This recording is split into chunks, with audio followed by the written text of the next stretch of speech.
முதலாவது, தேவன் உங்களையும் என்னையும் படைக்கும் போது அற்பமாய் வாழ்வதற்கென்று படைக்கல.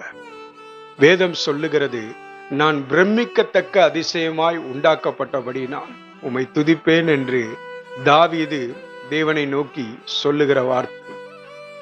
அதே போலதான் இன்றைக்கும் நீங்க எந்த சூழ்நிலையில வாழ்ந்து கொண்டிருந்தாலும், நீங்க உங்களை என்ன பார்வையில் பார்க்கிறீர்கள், என்ன சிந்திக்கிறீர்கள் என்பது பரலோகத்திற்கு மிக மிக அவசியமான ஒரு விஷயமா இருக்கிறது. நீங்க உங்களை தேவன் பார்க்கிற விதத்துல பார்க்கும்போது, தேவன் திட்டமிட்டிருக்கிற எதிர்காலத்துக்குள்ள நீங்க நடக்க முடியும்.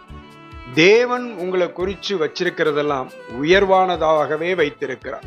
வானத்துக்கும் பூமிக்கும் எவ்வளவு தூரமோ அவ்வளவு தூரமாய் நம்முடைய பாவங்களை நீக்குகிற ஆண்டவர் அவ்வளவு அதிகமான உயரமான எதிர்காலத்தை உங்களுக்காக எனக்காக அவர் வைத்திருக்கிறார்.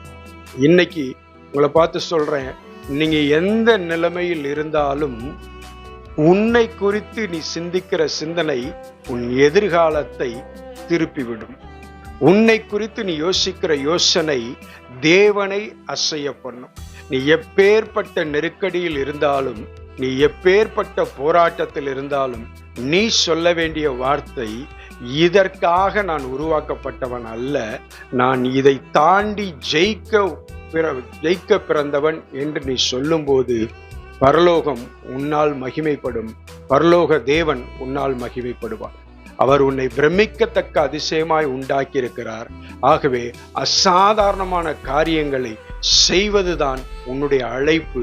அசாதாரணமான கிரியைகளை நடப்பிப்பதுதான் உன்னுடைய தேவனுடைய படைப்பினுடைய ரகசியமாய் இருக்கிறது. நிச்சயமா சொல்றேன், கர்த்தர் உன் கூட இப்ப டிராவல் பண்ணிட்டு இருக்கிறார். அவர் தான் உனக்கு இந்த வார்த்தையை கொடுக்கிறார். உன்னை நீ எந்த இடத்துல சிக்க வச்சிருந்தாலும் அதிலிருந்து நம்ம வெளியே வருவோம்.